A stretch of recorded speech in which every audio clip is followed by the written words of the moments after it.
So we're going to talk about many pathways to recovery today, and I'm putting up the curriculum and I'm putting up the slides, because the slides, you know, they always contain just kind of a little bit. The curriculum goes into much more depth. So before we even get started on this, tell me what you think I mean when I say there are many pathways to recovery. Like there's different steps you can take. Like every person's going to have a different avenue they take to being fully recovered. Everybody's going to have a different avenue into their recovery or to be recovered. What else? Let's make people out in the internet universe think there's more than 3 of us in here.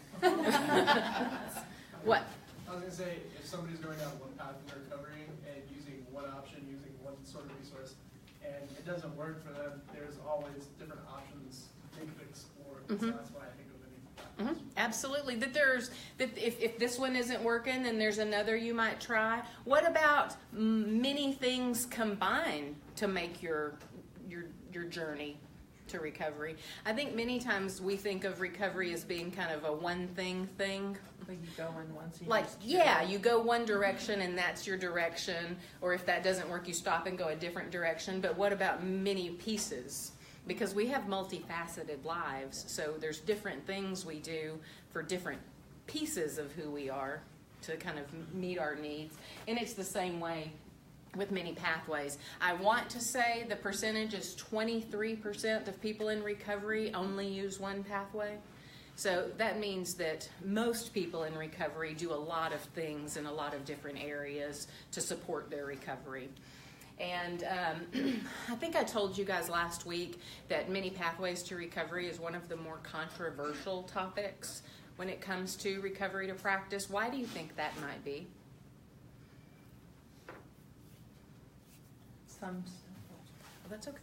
A lot of times when someone finds something that works, they want to share that one idea, and they think, oh, well, it worked for me, it'll work for you too. Right.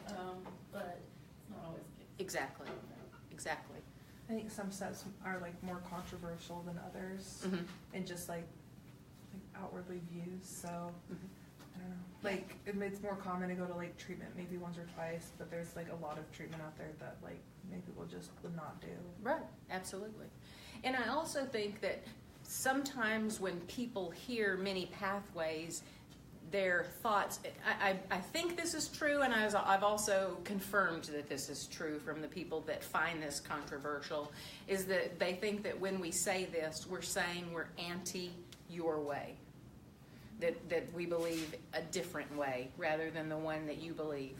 And that is exactly the opposite. We believe that whatever way works for you is good for you, and that there are all these things available to people. So it's important when when clients are in our care, we let them know of all these different options to try on, that we not just say do it this way, because we lose too many people to recurrence of use after treatment if we're just forcing them down one path that we know isn't working for them. I'll give you an example, and I may have in one of the other classes used this as an example before. I remember a time that I was working in an outpatient facility where I walked through the lobby and heard a counselor say to a client sitting in the lobby who was reading a Bible, "You ought to put that Bible down and pick up the big book." That is not embracing the idea of many pathways to recovery.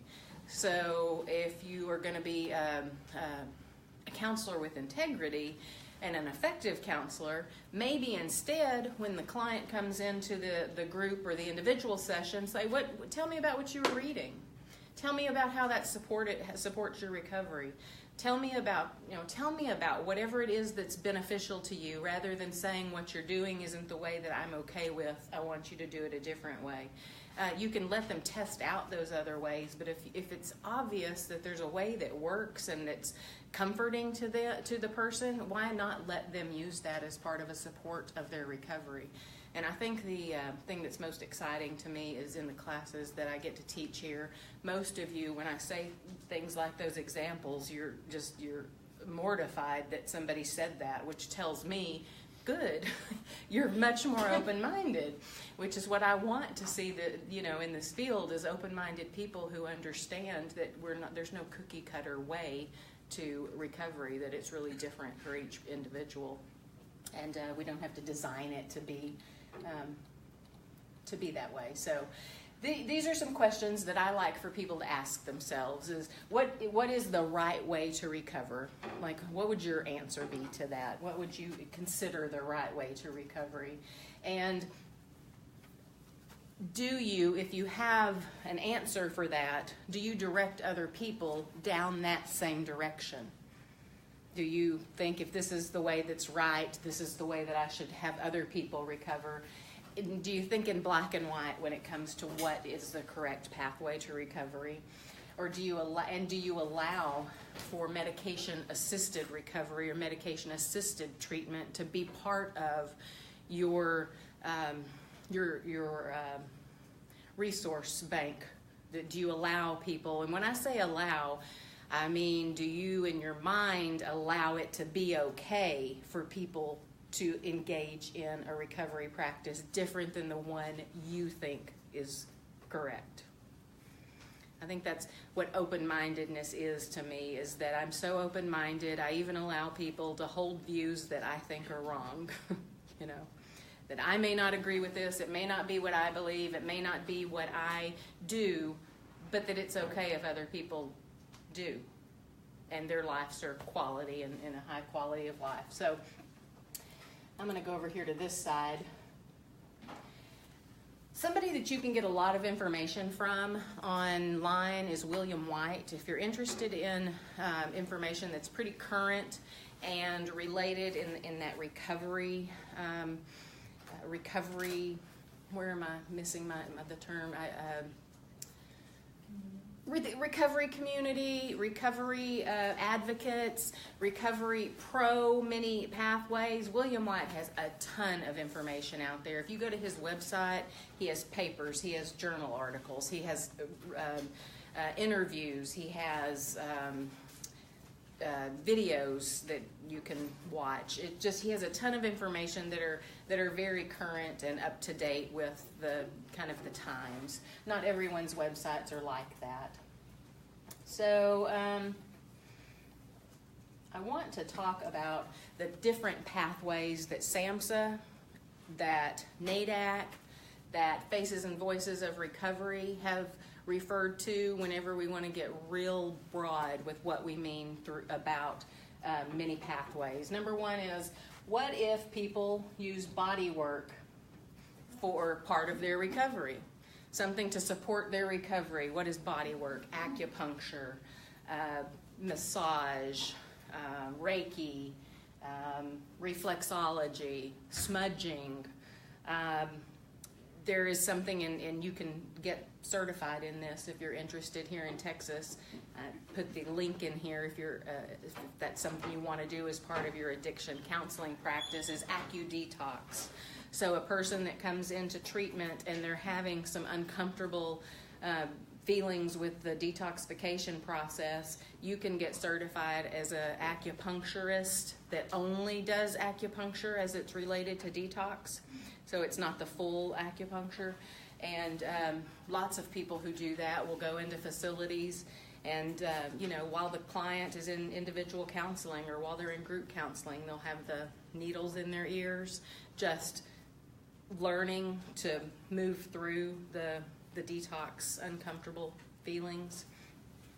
It's a really good thing for outpatient treatment when someone hasn't officially gone through detox, and if they're not qualified to go through a medical detox, if they're not at that point where they need medical detox, because, and you've probably learned in a couple of other classes, that there are some substances insurance won't pay for someone to go to detox for if they're not life-threatening enough. So that could help just the discomfort of it. What is smudging? Smudging is I probably shouldn't put that in there in body work, but smudging is, and if someone can give a better description of this, it'd be fantastic, but it's a Native American ritual. I think sage is the substance that's used, that you... It's sage smudge sticks, and you light it on fire and then go throughout the room or on your body, and you like it clears out like bad like energy or just like bad feelings. And Yeah, exactly. I've known like therapists to do that every time like a new client comes in and smudge the room. Yeah, absolutely. And I've seen people do it as like a ceremony in a group. You know, after a really trying time in the group or a real difficult time in the group, kind of to get the negative juju out. You know, let's just be done with that and move forward. And so it's something that people do, and I have never used it myself, but can I embrace the idea that that's a cool thing and that people like it and it works for a lot of people? Absolutely. Absolutely. I had a client, not a client, she was a student actually, and I want to say she was Puerto Rican, but I might be wrong with the nationality or the culture. But she talked about after a death in the family, it was a culture thing. When someone passed away, that the family would sweep the house from back to front, and it was like a cleansing. It was a cleansing experience for them. And I thought that was the coolest thing ever. And she talked about how she could see something like that being something they did in treatment, that the whole group could get together and engage in something like that. I think anytime you put an idea in motion and let someone physically do something, some people really benefit from just the movement of certain activities. Some people don't. Some people can conceptualize it. When I'm listening to lectures, I like to follow along with a printed version because I get more when I have two things to follow along with. Just like for some of you take notes. Some of you can just sit and listen. Some of you can look over things on your own. We all have different ways of learning and different ways of kind of going through processes. So I think that's a really a good demonstration of that of it being, I guess, kinesthetic or experiential. So if we're talking about clinical services in the state of Texas, here are the clinical services. People can go, and the highest level of care is detoxification. So if someone goes to detox, that's the highest level of clinical care when it comes to substance use disorder. The next one is a residential program. A residential program means the person lives there and they're supervised 24 hours a day. And they have to engage in at least 30 hours a week of groups, classes, individual sessions, education. So they have to be engaged at least 30 hours a week. That has to be part of your component of structure in a residential facility.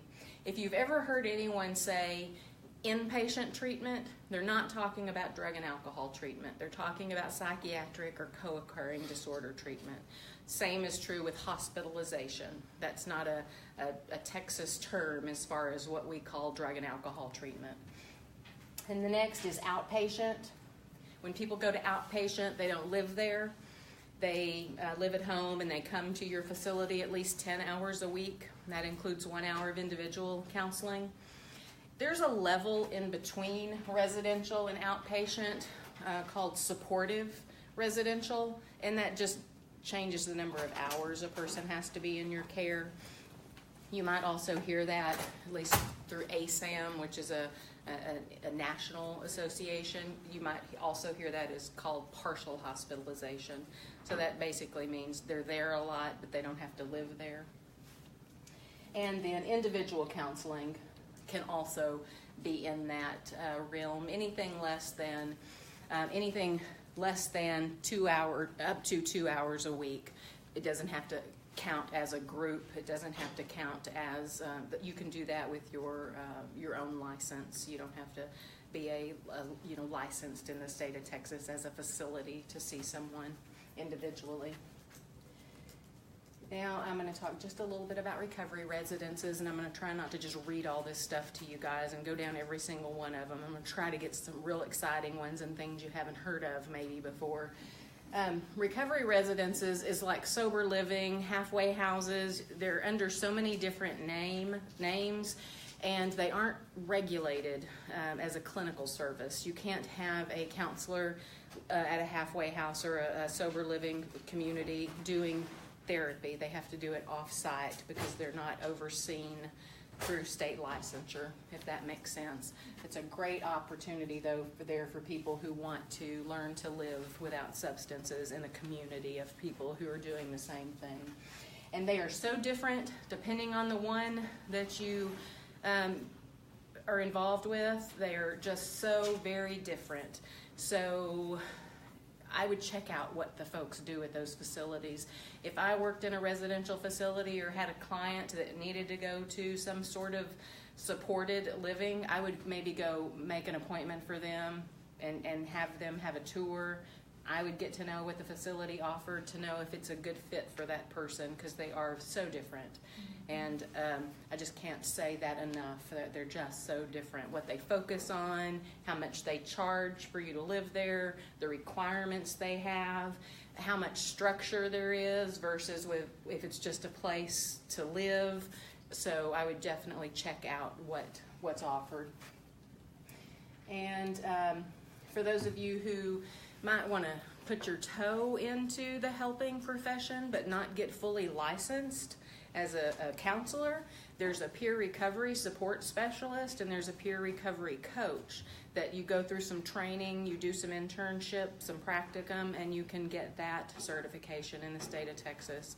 And peer recovery coaching is becoming a component of most treatment centers in Texas, because in what I've called in a number of times with you guys, the treatment gap, the time after a person gets out of treatment, a peer recovery coach has the ability to help a client through all of those things whenever a clinical person can't do that or isn't able to do that, so they don't fall through the cracks. They can get them to where they need to be. They can help them do things like go to the driver's license place and get their driver's license renewed, go find out what they have to do to get a social security card, find out about how to get housing. They can help them with a ton of things. They can take them to meetings. They can do a lot of things that clinicians aren't able to do. There are a lot of faith-based recovery programs out there. So if a person is a believer in Christianity, then they have 12-step programs that are focused on the belief in your faith. There are programs also for people who are Jewish, people who are Buddhists. They have one for people who are Catholic. I didn't know that was different than Christianity, but I'm just putting that out there as a Catholic. That's my own little plug. Celebrate Recovery is probably the most popular one that you might have heard about, or if you've driven by a church, you might see that. That came out of California, a church called Saddleback, and it's lots of positive results out there. There are some for Islam, for people who have co-occurring disorders. There is one you have heard of, you've heard me mention it, Refuge Recovery. It's 12-step based, but it's following the Buddhist traditions. There are specific groups, like for women, for men. There's Women for Sobriety. There are 12-step AA meetings, NA meetings that are for men, for women. And then there are some that are culturally based.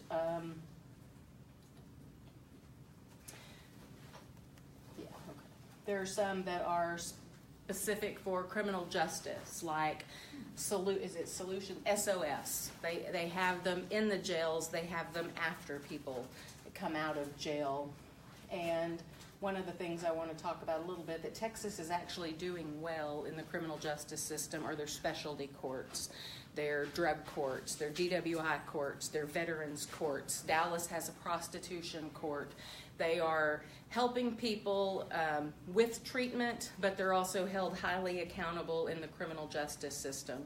The judges that oversee these courts see the clients in these courts day in and day out. They form bonds, they form relationships, so they get a lot. They have to be engaged in treatment and in recovery in order to stay there and not go into prison or go back to jail. And there's a lot of really good outcomes there, saying, that instead of simply punitive measures, that the rehabilitation, but the criminal justice system being involved in it holds some accountability there, and there's a lot of really successful programs out there. I believe I talked to you guys before about therapeutic communities back when we talked about behavior modification, but I thought it was important about our history to talk about a little bit. Back when we had Governor Ann Richards in Texas, she was a person in recovery. She's the one who helped open all the SAFE-P programs in Texas, the substance abuse felony punishment facilities. So instead of going to prison, you were still on probation, you went through those programs. And then if you were in prison, you could also go to the ones they called IPTC, incarcerated prison therapeutic communities. And there's a link here in the curriculum to view the state jails, the prisons that have treatment in Texas. Something very exciting to me is that we have recovery schools now, high schools, that are for people in recovery. Houston has the biggest population, I guess, or recovery high school. And there's a really good movie called Generation Found. It's by the same fella who wrote Anonymous People, who wrote and directed Anonymous People. And you can find it on Netflix. You can find it through that website link. Great documentary about people that are younger people in recovery, and their whole life centers around their recovery because they go to recovery high schools. We also have now the collegiate recovery programs on college campuses. Binge drinking is at the highest in college, and it is a college campus is often very anti-sobriety, anti-recovery, just because of the peer pressure that there is involved. And some people can go to college and they can binge drink, and when they graduate, just go on with their life as normal, but some people can't. So having a place where you don't have to compromise your recovery and your education. I think the best way I ever heard it described by a person is that when they were a young person getting out of treatment for a very serious opiate addiction, their question was, do I go back and finish college, or do I stay in recovery? That they didn't feel like the two could happen at once, and that's the beauty of collegiate recovery programs, that you can have a normative college experience, do all the things that people college age do without having to compromise recovery. And it's really neat to me today that we have things like collegiate recovery, and they're not like in dark rooms and in basements and candlelit where people have to hide or lie about what's going on in their life. That you have friends that are just like you and working in the same direction of life as you. One live viewer asked if you could talk about other meetings that people who may not align themselves with spiritual ideas could attend, such as SMART, SOS, or Life. Absolutely. That is coming up. Thank you so much for that question. I am going to be talking about those in just a second. There's lots of multimedia resources. I have just a few of them listed in the curriculum because there are so many. I would venture to say almost all of us own a smartphone. There are apps. There's an app for that, even for recovery. There are apps for tracking how long you've been in recovery, tracking stress, tracking finances, tracking your social support. There are apps that if you're looking for a meeting, you can just put your location finder on and you can click it and it will tell you what time the next meeting near you happens. There are apps for meditation, for doing your daily inventories. There are apps for being able to read the big book, being able to read the NA basic text. There are yoga. There's an accountability app. If there is an issue, there is an app for it. And if we use our phone for everything else we do in our life, why not allow it to help us in situations like this? I put the financial app on there because, like I've told you guys before, finances is one of the biggest reasons people have anxiety and or a recurrence of use. So why not have something that also helps in that area? Why not have that in your toolbox too? PTSD, 12-step. They have, like Hazelden has many meditation books where each day there's a something to read, like, just a daily meditation. Well, they have that now on an app, so you don't even have to own the hard copy. And if you're somebody who uses that, why not use it?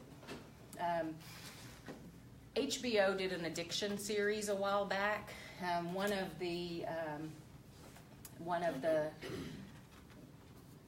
the topics that they talked about happened in the Dallas and in the Parkland emergency room. So if you're interested in that, there's a link there, and those are all free to watch. I put as many as I could think of, documentaries that you can watch, movies that you can watch. Russell Brand, who is a comedian and an actor who's in recovery, did a documentary after the death of Amy Winehouse. He just thought it was important because they were friends to talk about. There are just a whole bunch of things here. The BBC has The War on Drugs. Has anybody ever watched that? There are just so many that are out there, but here's just a kind of a little list. Wanted to talk a little bit about music and its use in recovery. I attended the Unite to Face Addiction rally in Washington, D.C. I put some pictures on here.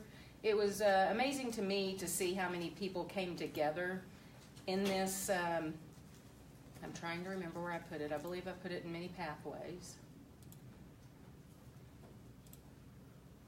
I didn't. So, does anybody else know where I put it? History? Perhaps? Photos. There we go. Here are just some photos, just of the people who attended and spoke up about their own recovery. Darryl Strawberry, and I know if y'all are baseball fans, you probably know a little bit about his history. His career ended because of his use. Dr. Oz was there. He's not a person in recovery, but he supports recovery.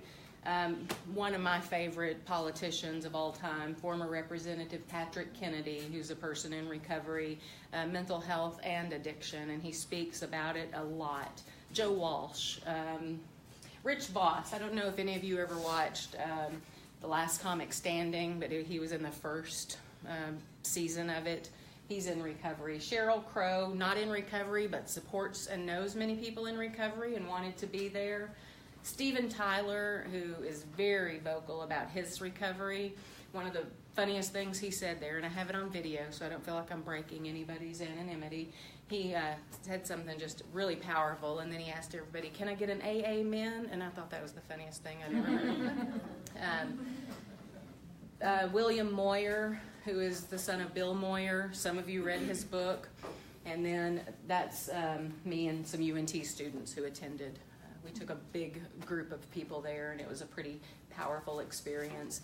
This was 40 years after the first time a group of people in recovery, celebrities, politicians, very well-known people who 40 years ago hid their recovery because of fear of the stigma attached, who 40 years ago they went in front of Congress and all testified as people in recovery.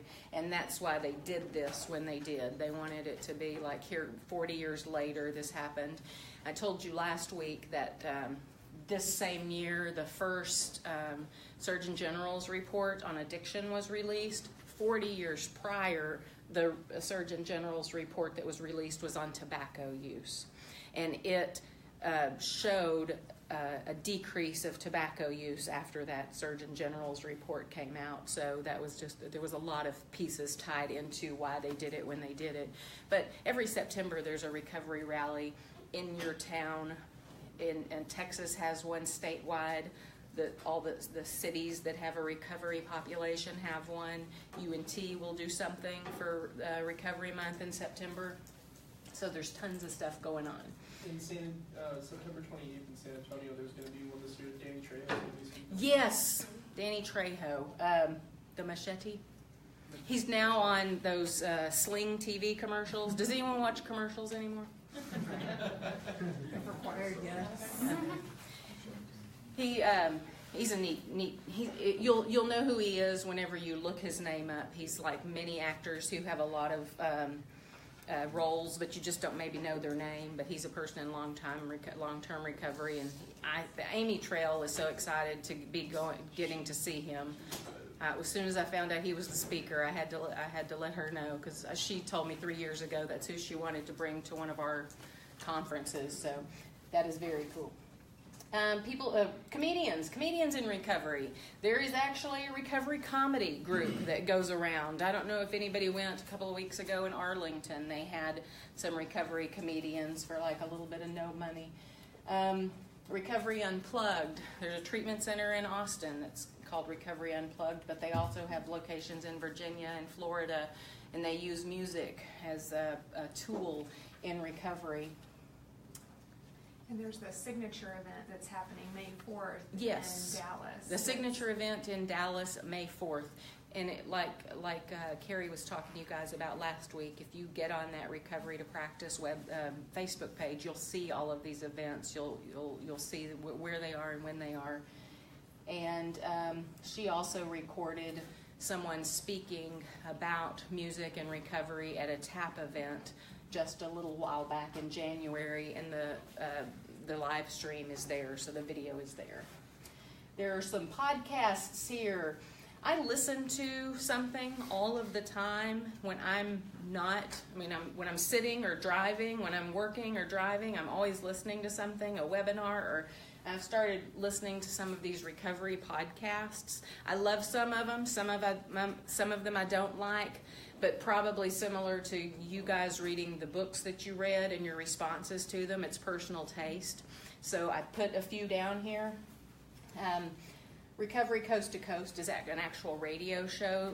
Neil Scott, who is the fellow who does this, is out in Seattle, but he broadcasts it online, and so it's the only 2-hour recovery-related radio show that is on the radio every weeknight.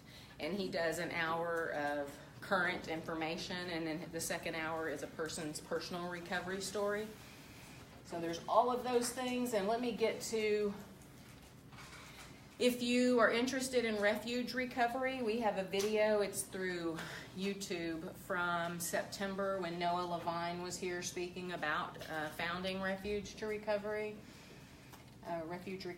and then Trent Shelton. I've had him speak here a couple of times, but this last time he was here, thank goodness we had him videoed, and it's a really nice video, well done by Clear at UNT.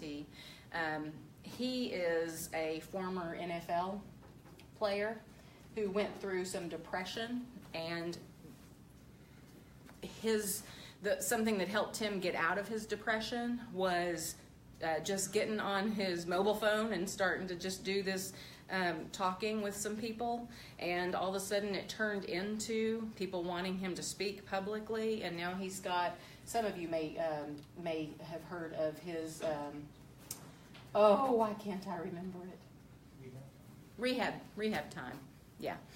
And if you follow him, there's tons of, every single day there's a little quick video of just motivation and encouragement, but right here is his whole telling his story, and it's a really good tool. If you're interested in helping clients find, or you to know, any mutual aid programs, like I said last week, we used to call them self-help. Now we call them mutual aid because they aren't you working alone or you working with other people. Faces and Voices of Recovery keeps a constant updated mutual aid program list, and you can go to that website to get the other ones. So I'll roll through real quick some of the 12-step based mutual aid programs. Some you might know. AA now has I don't want to call it, an offshoot is the best way I can term it, but it's for people who want to go to AA but do not believe in God, so it's for agnostics. It's called AA Agnostica, and I believe that we have one in the Metroplex, if not more than one. There are adult children of alcoholics meetings. Sometimes people, whenever they come to classes or to counseling, they start going, why do I have all these symptoms that look like addiction, but I've never used a drug in my life? It may have to do with your family of origin and how you were raised, and if you're raised under some of those areas of dysfunction that we talked about when we talked about family systems. Sometimes you have all those characteristics and you can't quite figure it out. Adult Children of Alcoholics is a great 12-step program for that. Al-Anon, compulsive eaters, I'm just going to go through a couple of them. Cocaine Anonymous, Crystal Meth Anonymous, Dual Recovery. There are online meetings. If you want to attend an online meeting, you have to fill out a couple of questions first. It's not just something you can pop onto. You have to fill out a couple of questions, and then you'll be invited into it. Narcotics Anonymous, Opiate Anonymous, Overeaters Anonymous, Recoveries Anonymous, recovery meetings for couples. There are just so many. Another way that people have recovery is natural recovery, something that we don't talk a lot about. There are people that just one day they've had enough, they stop, and they didn't go through any kind of program to get there. And sometimes people disbelieve that, but it's true. You may know someone. I know I've heard many stories about I had an uncle once, or there was this person, or one day I was 30 years old and I got home from work and my 5-year-old, I'm making this story up, this isn't my story, my 5-year-old brought me a beer from the refrigerator and said, "Here, Daddy, here's your beer," because the 5-year-old has seen Daddy do this every single day of his life. And that was like a whoa moment for the man. And he said, no more of this. And then so that's natural recovery. And that is real. It really does happen for people. Here are some secular online support programs.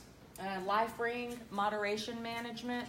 Moderation Management and Rational Recovery are probably some of those controversial groups that people who believe in total abstinence don't agree with or don't know how that works.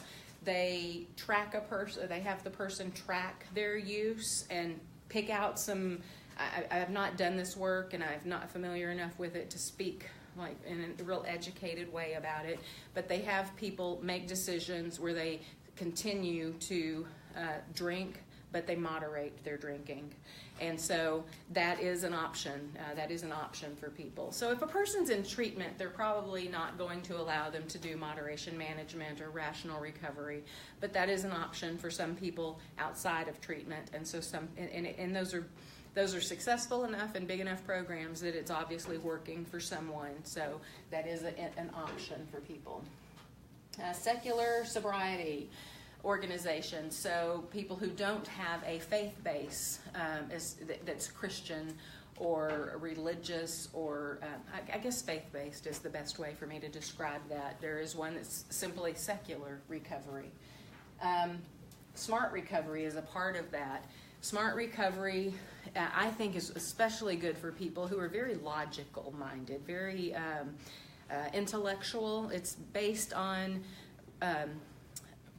rational emotive behavior theory, very much on looking at distorted thinking and putting that to work for recovery. Very popular, probably one of the more popular in these that we're talking about. You can find them in more places than you can some of these others you might not have heard about. They have a contact person who facilitates them, so a person has to go through a facilitator training in order to facilitate them. There's a workbook that comes with it. Really successful for many people. Here's a YouTube link for Dr. Watts talking about smart recovery. He's a smart recovery facilitator, and he did some research when he was at Penn State on smart recovery, and I know many of you absolutely and dearly love Dr. Watt, so watch he's always got some good stuff to share. So here are some that I just asked people, what do you do for your recovery? And I did this on the Recovery to Practice community. So the Communities for Practice. So if you're wondering what good is that app, what does that do? Well, they're the ones who gave me the worksheet for most of our curriculum by what they told me, and this is some things they told me that's helpful to them. So personal development workbooks, life enrichment, seminars, workshops. You know, they have those all over the place. Churches have them. Secular organizations have them. Counseling centers have them. Classes at their church, art classes, riding horses, medication-assisted recovery, cooking classes, guided meditation, not just sitting alone with their thoughts, but doing a practitioner-led meditation once a week. Yoga, just a little bit of time out every day to stretch a little. Going to church, you know, getting connected once a week at their church of choice. Going to a Bible study. And this person said it's not just the scripture we study, it's the other men in that group that help me feel stable and supported. A movie night with friends. 3 friends who are in recovery once a month have a movie night. And it's not about the movie as much as it is that connection. And there's so much literature and research that tells us that it is the connection with people that is most important in recovery, that connection is often what's missing during an active addiction, and that recovery, that's vital to have that. So some kind of workshop retreats. I loved this one. Every year, she and her girlfriends get together, they rent a cabin, everybody brings some kind of little activity, everybody brings food, each person's responsible for cooking dinner. One person cooks each night, and they bring their own, food, and that they do some kind of something. Like if somebody's a crafter, they bring some kind of craft activity to do. Another person, brings something kind of therapeutic to do, and it's just a support that they have with people that they trust and they look forward to all year long, and they don't miss it for anything. I love that. And then the apps that we talked about. I loved all of those as options. I also loved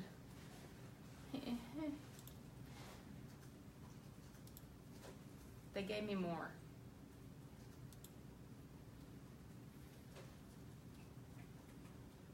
How do you personally define recovery? It's a long, hard process back to regaining your life, figuring out how to live life on life's terms without drugs, being in a state to produce a positive effect, an ability to breathe, laugh, rest, becoming reconnected with my community, learning to care for myself, having the ability to communicate my needs, recreating a life that was better than it was before, having achieved a peace in mind, body, and soul so that no matter what happens, substances is no longer a valid choice, becoming healthier than our hurts, habits, and hang-ups, and a change of attitude, thoughts, and behaviors. So I just asked the question, what is recovery personally to you? And that's how many varied responses I got back within about 5 minutes. So I think that, to me, shows recovery is different for everyone. And all of those things I rattled off to you, meetings and just behaviors and just stuff that people do, is simply an example of what we can do to support recovery. That each thing you do every day, each thing you do weekly, that it's not just about meetings and having gone to treatment. It's about how do you sustain yourself in a healthy lifestyle on a regular basis in order to continue growing the quality of your life. What questions can I answer? Are you familiar with any of the apps, like the online recovery communities that kind of just organically develop from people, like watching a YouTube channel or with a particular person in recovery, or you like one of those apps? Like, would you recommend that? Like the app that I'm most familiar with is like local meetings, like a where can you find a meeting close to you app. I use that anytime people ask me. I have that app so I can just say the next meeting is at this time and it's in this place. The Communities to Practice is probably one of the, and that's not an app. Now, not that we couldn't develop one if somebody in here knows how to develop apps for me. That is, I mean, it's a social media platform, but that is probably one of the ones I have found that so organically just has created itself into so many people. And I daily go on there and I hear people say, hey, touching base today, and wanted to say it seems to have become a place like that, like you are kind of talking about, where people just go to as a community, I mean, as a community of people. It does seem like people, gosh, just like in YouTube comments, like a whole thing will grow out of just those people, and then they start to connect. And I guess for people who are maybe in addition to going to meetings, or like, you know, instead of going to I know a client, not a client, current client, but a person I know from a treatment program in the past who moved to a place where the nearest like grocery store is a 45-minute drive. So there are no AA meetings, there's no smart recovery near that person, and they have to have that. They do online meetings, they go back to their their alumni connection from the treatment that they went to. They do those things through every platform they have available to them, being so that, you know, out kind of remote. I think they are perfect for that. I think they're also perfect for people who travel. You know, when you travel, you may not be able to go to your Wednesday night, whatever it is at home that you like to do. You may have to do it online, or you may have to have an app that tells you where locally you can connect. I think it's amazing that we have that option today, you know, whereas people probably kind of suffered in silence in those kinds of areas in the past, where we have that. And that's what social media began as. I know it's turned into a whole lot of other stuff, but social media began as a way that, like, you're my friend on this thing, oh, she's your friend, and we start interacting, and suddenly my social circle builds because I go, let's be friends on social media too. And that's how, you know, so much support can build. There are recovery, you know, secret groups or hidden groups on Facebook that I'm aware of. There are counseling groups. There are, you know, if you're a survivor of trauma, there are groups. There's just, if you can imagine it, there are groups out there. I have noticed. I've pulled back on some interactions in some groups, or deleted some groups altogether, because not all of them are healthy. Just like every area of life, that we can run into people that are incredibly healthy and some people that aren't as focused on health. So I would be aware of that going into it, that, you know, you may have to set some boundaries or back up. And I would also want to bring that to clients' attention about the boundaries, that you have the right at any time to remove yourself from anything that's not benefiting you anymore, physically, emotionally, and even online. Did that help? Did that answer the question? Yes, and that's a good point. Like, because it's kind of a new thing to have some sort of, you know, something to give a client, or these are the red flags if you're in an online community to watch for. Yeah, I've actually made some what I would consider